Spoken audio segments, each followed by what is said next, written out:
Russian soldiers are herding their prisoners, a grim procession leading to the stark reality of confinement. Among them, seemingly just another face in the crowd, is our main man, Kraven the Hunter. He endures a day of that oppressive silence, the weight of captivity pressing down. Then, the next day, a spark of irritation ignites among the other prisoners. They start their petty power plays, trying to assert dominance, messing with Kraven. But little do they know who they're dealing with. A surge of controlled fury rises in Kraven. He doesn't just retaliate, he teaches them a brutal lesson. The pent-up tension explodes into a chaotic brawl, a whirlwind of fists and desperation. And now, the consequences. Kraven, the instigator, is dragged before the sergeant. The sergeant, initially authoritative and perhaps a little smug, quickly becomes astonished, maybe even a touch fearful, as he witnesses the damage Kraven inflicted. His voice, laced with incredulity, cuts through the silence. "Who were you before, and where did you work?" Kraven's response is chilling, delivered with a strange unsettling calmness that hints at the predator beneath. "I am a hunter, and I hunt people like you." Bam! The calmness shatters. In a lightning-fast, brutal surge of violence, he attacks. He hoists the sergeant, a display of raw, terrifying strength, slams him down, and then, with a merciless, final act, stabs him in the neck. A feeling of grim satisfaction, perhaps even a touch of disdain, might flicker across Kraven's face as he throws the body aside and makes his escape. And now, the shock and awe hit us, the viewers. The way Kraven moves, the sheer impossibility of his leaps. This isn't a normal man fleeing. He's a force of nature unleashed. We see the animalistic grace and speed as he covers ground with cheetah-like velocity, scaling walls with effortless agility, like it's second nature. He's a phantom, a blur of motion, leaving the jail in his dust, untouched. But his escape isn't easy. Nature itself throws a fierce, hostile obstacle in his path, a brutal ice storm. The wind howls, the ice stings, a true test of his resilience. And then, a primal threat emerges: a wolf, its eyes gleaming with predatory hunger. A moment of intense, silent confrontation. Kraven doesn't flinch. He meets the wolf's gaze with a powerful, unwavering intensity. And something shifts. The wild beast, sensing a power it cannot comprehend, becomes fearful, hesitant, and backs down. A silent victory, a testament to Kraven's dominance. Suddenly, the scene shifts again. We see Kraven reach his air jet. He's calm, collected, his voice betraying no emotion as he reports to someone, "I have completed the work and killed the sergeant." The pieces click into place. The realization hits us with a jolt. He wasn't a prisoner at all. It was a calculated deception, a dangerous infiltration to complete a hidden mission. Now, the tone shifts. We're plunged into the past, tinged with a sense of melancholy and brewing resentment. We see young Kraven and his brother, their college life interrupted. Their father arrives, an unexpected intrusion. Their initial surprise and confusion soon morph into dread and disbelief as they learn the devastating news. Their mother has taken her own life. A wave of shock, grief, and utter devastation washes over the boys. They brace themselves for a funeral, a moment of mourning. But their father, Nikolai, is a man devoid of empathy, a cold, ruthless figure. He shatters their expectations with his callous words. "The funeral belongs to those who die, and your mother has taken her life." His indifference is chilling, his words delivered with an unsettling ease. We understand why he's a gangster, a dealer in illicit substances, his moral compass utterly broken. He wants to forge his sons in his own brutal image. Instead of solace, he drags them into the wilderness, intending to teach them the brutal art of hunting. The boys' disgust and reluctance are palpable as they question his heartlessness. But their father is unyielding, his will absolute. They are forced to participate in his grim enterprise, the killing of animals, the skinning, the smuggling, a life they both despise. Yet, they are compelled to obey. They track a lion, a magnificent creature. Kraven stands his ground, unafraid, his gaze steady and intense as he aims his weapon. He looks into the lion's eyes, a strange connection forming. The lion, sensing something unusual, becomes hesitant, confused. Kraven could end its life, but he doesn't. A flicker of compassion, a refusal to kill, shines through. But their father, ever the pragmatist, the killer, fires the shot. The roar of pain and fury erupts from the wounded lion. Its rage turns towards Kraven, the closest threat. It lunges, grabbing him, dragging him away, in a terrifying display of power. Nikolai, perhaps a sliver of paternal instinct kicking in, shoots again, trying to save his son. But the lion is relentless, driven by agony and vengeance. It throws Kraven's broken body aside. A girl, an unexpected witness, her face etched with horror and concern, sees the injured hunter. In a moment of instinctive kindness, she administers a mysterious serum. We see its effect, a surge of power, a visible healing. Kraven begins to recover. The arrival of the rescue team brings a sense of relief, but also a lingering mystery. As she departs with Kraven, the girl slips a small card into his hand, a silent gesture of connection. Kraven is taken to the hospital, his condition grave. The atmosphere is thick with anxiety and despair. He teeters on the brink of death. The doctor's pronouncement, dead, hangs heavy in the air. Then, the unbelievable happens. A sudden gasp, a flicker of life. Kraven is back. Astonishment and disbelief ripple through the scene. His eyes flutter open, and he sees the card, a tangible link to his savior. Just then, his father and brother arrive. He whisked Kraven away from the stuffy hospital and brought him home. And at home, a delightful surprise awaited Kraven. It was the very playful lion that had given Kraven a little scratch. Kraven, ever the gentle soul, didn't want to play rough, but his father, in a burst of protective enthusiasm, had given the lion a final peaceful nap. Upon hearing this, Kraven felt a little less joyful. "Dad," he said gently, "you shouldn't have done that. He was just playing." Hearing this, his father's playful demeanor shifted to something a little less cheerful.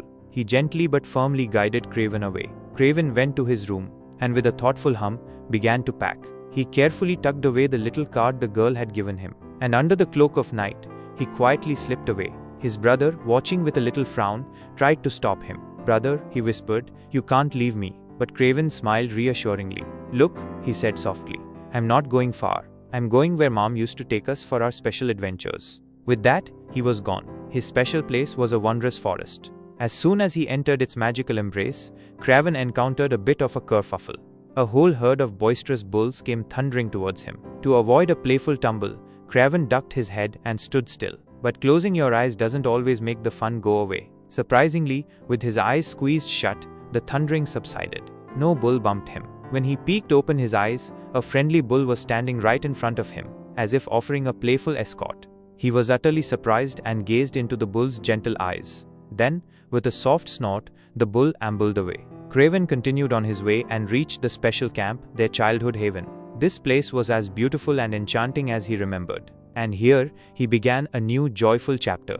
He made friends with all the wonderful animals, considering the forest his home and the creatures his playful companions. One sunny day, as he watched a graceful deer bounding through the trees, he felt an irresistible urge to join the fun, and found himself running alongside it with incredible speed. And then he realized he had a magical, playful power.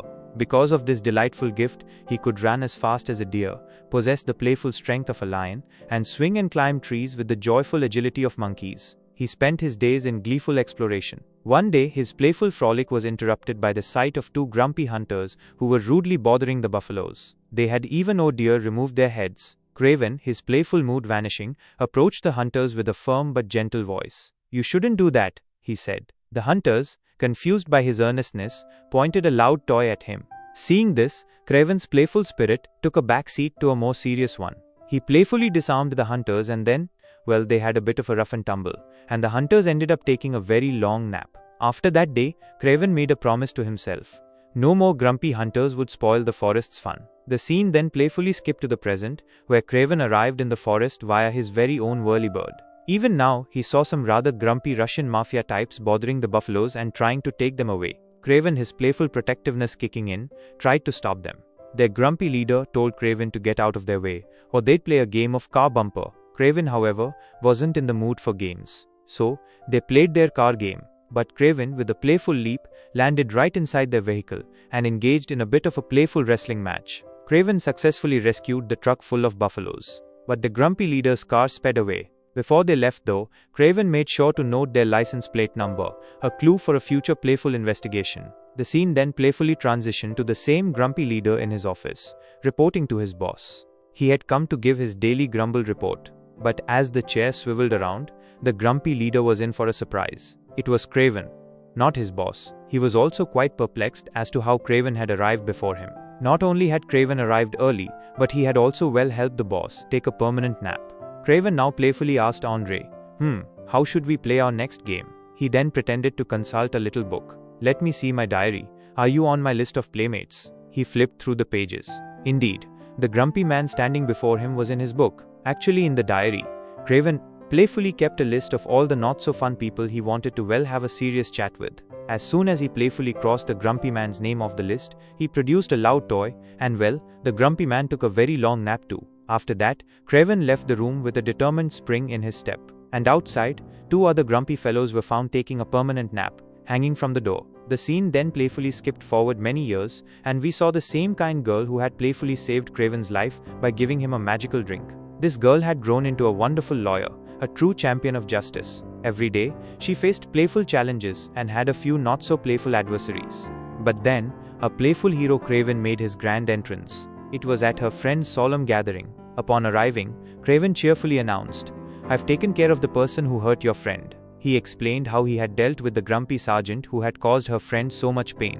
Hearing this, she was utterly surprised. When Kraven insisted he was telling the truth, she could hardly believe it. She went home, and with a curious spirit, did some research. What Kraven had said was absolutely true. A mysterious hunter had indeed brought the wrongdoer to justice. And with a delightful jolt of recognition, she realized that the hunter was none other than her childhood friend, Kraven. Kraven had even shown the lawyer the very same little card she had given him so long ago. Seeing this, she was overcome with playful astonishment that he had remembered her all this time. The lawyer said to Kraven, "You're the hunter who's been well dealing with all the grumpy people, but in my opinion that makes you a bit grumpy too." "You're well, you know." Kraven simply shrugged playfully. "Doesn't bother me." He then playfully pulled out his little book and handed it to the lawyer. "You're in the business of justice," he said with a wink. "Grumpy people get let off the hook in your courtroom every day.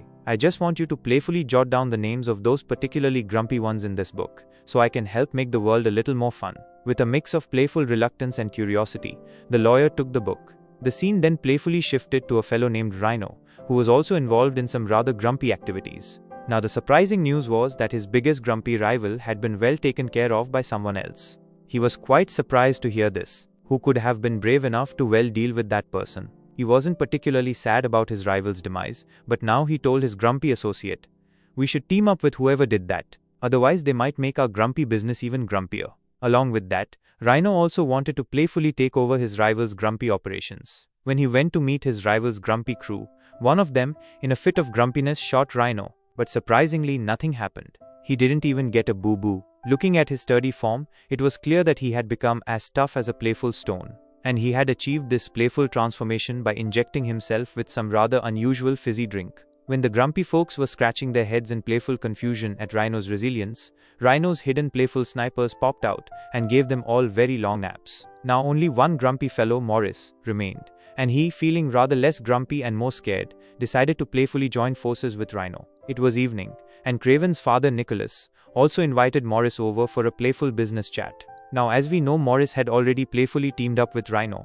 What would he do to Rhino's grumpy rival Nicholas? It turned out that he had come to playfully, have a serious discussion with Nicholas and his friends, at Rhino's playful suggestion. At his playful signal, his friends started a bit of a rough and tumble with Nicholas's crew. But getting close to Nicholas for a serious chat wasn't so easy. Nicholas playfully convinced Morris and all his friends to take a very long nap right there. Hearing this, Rhino became quite grumpy. At the same time, Rhino received some interesting news. He had found out about the person who had well dealt with his grumpy rivals. He didn't say much, but his grumpy expressions suggested he was brewing a rather large and grumpy game plan. Meanwhile, Kraven, with the playful agility of a squirrel, climbed the walls and swung through the windows to visit his brother.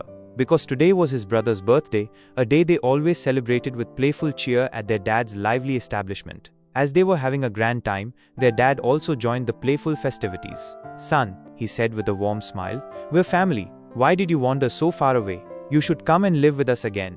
But Kraven's heart felt a little less playful. Nevertheless, they enjoyed their party, and afterward, Kraven went home to tuck his brother in, as he had enjoyed a bit too much birthday cheer. Kraven was about to head back out, but his brother, with a sleepy plea, asked him to stay. Unable to refuse his brother's gentle request, Kraven settled onto the sofa for a snooze. But his heart belonged to the forest, and the sofa just wasn't the same. He quietly slipped out to the garden and drifted off to sleep under the stars. When he awoke with the dawn, he went inside to wake his brother. But what a shock! His brother wasn't in bed, and there was, oh dear, a bit of a mess on the sheets, clearly indicating that someone had paid his brother an unwelcome visit and taken him away. Thankfully, they hadn't gone far. Kraven's sharp eyes spotted them. With a playful leap, Kraven jumped from his brother's room to the ground below and started a playful chase. Kraven tried to stop their vehicle, even attempting to playfully tap on the front window, but it was surprisingly sturdy. He also tried the side window, but with a playful jolt, he tumbled off the car, and they sped away with his brother. As they continued their journey, they lifted his brother into a whirly bird. To save his brother, Kraven, with incredible agility, grabbed a rope ladder dangling from a nearby ship and tried to climb onto the whirlybird. Opening parenthesis. But the whirlybird was too speedy for his playful climb, and he ended up taking an unexpected swim. Worried sick, Kraven sought out the lawyer and recounted the whole grumpy tale of his brother's abduction. He hoped her clever mind could figure out who these grumpy kidnappers were. And indeed the lawyer, with her sharp intellect, soon discovered their identities and even their hideout. Kraven also learned from his dad that the kidnappers were some rather grumpy mafia types who wanted money. "What's the problem, Dad?" Kraven asked, a little less playfully. "Just give them the money." His dad huffed. "If I give them money, they'll think I'm weak. And I won't let myself look weak, even if it costs me my son." Kraven's playful demeanor vanished completely. He understood that he would have to rescue his brother himself. Meanwhile, a mysterious fellow approached the lawyer and gave her even more information about the kidnappers, including their exact location. The lawyer was quite pleased with this development. But just 5 minutes later, the same mysterious fellow was seen meeting with one of Rhino's grumpy associates. And here, the truth was revealed: the kidnappers were none other than Rhino's grumpy crew. And Rhino, in a rather grumpy plot, was intentionally feeding Kraven information. So Kraven, following the clues, was heading right into Rhino's grumpy trap. Now, according to Rhino's grumpy plan, the lawyer cheerfully gave Kraven the location of the kidnappers. And Kraven, with determined steps, arrived at the location to rescue his brother. As soon as he got there, a playful scuffle broke out with the guards. The guards had loud toys, but Kraven, with surprising agility, managed to playfully disarm 2 at once. He then playfully borrowed one of their long-range toys, and well convinced the rest to take a nap before reaching the room where his brother was being held. Before freeing his brother, he engaged in a playful wrestling match with their leader.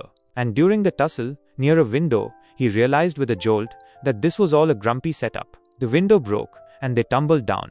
As soon as they landed, a shower of a whole bunch of big bouncy stones were playfully tossed their way. Rhino thought it was the end of their little game. He chortled with glee. "They're gone." And with a cheerful wave, he left Kraven's brother behind. "He also leaves Kraven's brother. Go on, have a nice day," he probably chuckled. And now, he spilled the beans about Kraven. That Kraven, he might have giggled, he's been playing a fun game of tag with all the grumpy folks. After a little scene change, 2 curious fellows went to see if Kraven was still playing hide-and-seek under the leaves. And what a surprise! Kraven was still there, full of playful energy. And his amazing abilities were just waiting to be unleashed. He had a bit of a playful wrestle with these 2, and then cheerfully borrowed their toy gun. Off he skipped. On his way, he gave the lawyer a playful call. "Hey, this was a fun little trap the grumpy guys set for me. Now they might want to play with you too. Better zoom out of there." Before the grumpy mafia could arrive for their play date, the lawyer hopped into her whirlybird and zoomed to Kraven's special forest playground. He thought it was the safest spot for a fun hangout. As they were strolling towards his camp, a playful cheetah bounded out of the bushes for a game of chase with Kraven. But Kraven was a master of playful encounters. He romped with the cheetah as if he were one himself. And seeing Kraven's playful courage, the cheetah decided to find a different playmate and bounded away. The lawyer was so impressed by his joyful spirit and strength. After a quick scene change, we saw Rhino in his office, getting the news that Kraven was still full of beans and had escaped their clumsy trap. The grumpy mafia sent out lots of playful spies to find out where Kraven was hiding. And then, a spy proudly presented him with a flower. "Look what I found," he might have exclaimed. "It's a special forest flower. He must be living in the forest. And I know exactly where these grow in the forest," the spy added excitedly. This meant the grumpy mafia now knew where to find Kraven's playground. When Kraven and the lawyer were having a cheerful chat in the forest, he asked her, "Hey, do you still have that super fun fizzy drink you gave me when we were kids? Do you know where to get more? It was so powerful, and I could really use some today." The lawyer giggled. "Nope, no idea about that magical potion. My grandma used to make it. She knew all about the fun plants." Kraven asked, "Can your grandma still whip up a batch?" The lawyer's smile faded a little. "Oh no, she's gone to have a permanent rest. And nobody else knows the recipe." Just then, Rhino and his grumpy crew were seen heading towards the forest. Rhino's spy had a special kind of squirty toy that he planned to use on Kraven. Once they reached the forest, Rhino's men scattered everywhere, looking for the special flower patch, Kraven's old stomping grounds. Kraven knew they were coming. He had a feeling these grumpy folks would follow him. That's why he had already set up lots of fun surprise traps. Rhino's men playfully stumbled into those traps, and Kraven himself started a playful game of tag with the others. And with their surprised yelps, Rhino realized Kraven had joined their forest adventure. Here's a fun twist. The other fellow with Rhino, the spy, was actually a magician. When he and Kraven had a playful spar, he kept disappearing and reappearing with silly tricks. And during one of his magical maneuvers, that tricky fellow managed to give Kraven a little squirt of a not-so-fun potion. It almost made Kraven take a very long nap. Now the magician was about to use his loud toy on the snoozing Kraven. But before he could, bang! A playful pop. It was the lawyer. She had snuck up behind the magician and well helped him disappear. Then she rushed to the injured Kraven. He looked like he was about to have a very long rest indeed. But just in the nick of time, this clever girl gave him the same magical fizzy drink her grandma used to make. She had playfully pretended she didn't have it. But she did, and with its help she saved Kraven's playful spirit once again. Anyway, after taking the magical potion, Kraven bounced right back. He was full of playful energy again. Not only did he wake up, but all his boo-boos were all better. Meanwhile, Rhino got the news that the magician had well helped Kraven take a nap. Rhino was absolutely thrilled. Hooray! He probably shouted. And he gathered his crew for a cheerful trip back home. His mission was complete. No more Kraven to spoil his fun. As they were leaving the forest, a new, exciting game began. A huge herd of playful buffaloes came thundering towards them. Seeing this, Rhino got a little less cheerful. He quickly gave himself another squirt of his fizzy drink, the one that made him super tough. Meanwhile, the playful buffaloes had a bit of a bumper car game with their vehicles. Their cars got all smashed up, and many of his friends had to take a permanent rest. But Rhino himself had become bigger and tougher than a buffalo. He was like a giant, playful statue. Now Kraven also joined the fun, ready for a playful rematch with Rhino. Rhino got even grumpier when he saw him. But Kraven, without a hint of fear, started playfully poking at the big statue. But it was clear that Kraven's playful pokes weren't as strong as Rhino's sturdy form. Just then, Kraven had a clever idea. This wasn't a game of strength, but a game of wits. He playfully poked Rhino's special squirt spot with a stick. And just like that, Rhino started to shrink and become less sturdy. After that, Kraven playfully tied him up with a rope, and then tied the rope to the horns of the stampeding buffaloes. The playful buffaloes, running like crazy, dragged Rhino away. He had a very bumpy ride. It looked like Rhino was about to take a very long nap. But Kraven, still feeling a little less playful towards Rhino, wanted to use his loud toy one last time.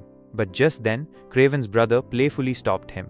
And then Kraven asked Rhino, "Hey, who told you about my fun games? Who sent you my video?" Hearing this, Rhino let out a big booming laugh. "You won't believe it," he probably chuckled. "It was your own dad." Hearing this, Kraven's playful heart felt a little pang. Kraven went to his dad to find out why he had been so not so fun. So his dad explained, "I knew you were playing a game of justice with all the grumpy folks. And Rhino was the grumpiest player in my business. I couldn't beat him, and I couldn't make friends with him. Then one day, he was really grumpy and took over my friend's whole business. That business should have been mine. I was so grumpy, but I knew I couldn't get my own back on Rhino. So I thought, hey, let's stir up a little fun. I knew that when he messed with you and your brother, you wouldn't let him get away with it. And you didn't. Playing my little game, Kraven, you cleared the way for me. And now I'm in charge, becoming a big player." And Kraven, being the fun-loving guy he is, couldn't let that happen. He was all about playing fair with the grumpy folks. So wouldn't he make sure his own dad played fair too? He listened to his dad's story, and then left. Just then, a playful wolf appeared, and gave his dad a little nip. It was all part of Kraven's playful plan. And Kraven didn't even try to stop the wolf, because he knew his dad needed to learn a little lesson too. After that, in a fun little extra scene, we see Kraven having a blast with his brother. A genuine smile lights up their faces, reflecting the peace and joy they now share. The camera lingers on this heartwarming scene, a tableau of newfound happiness. And just as this feeling of serene optimism settles in, the screen fades to black, leaving us with this final beautiful image of their shared joy. The end.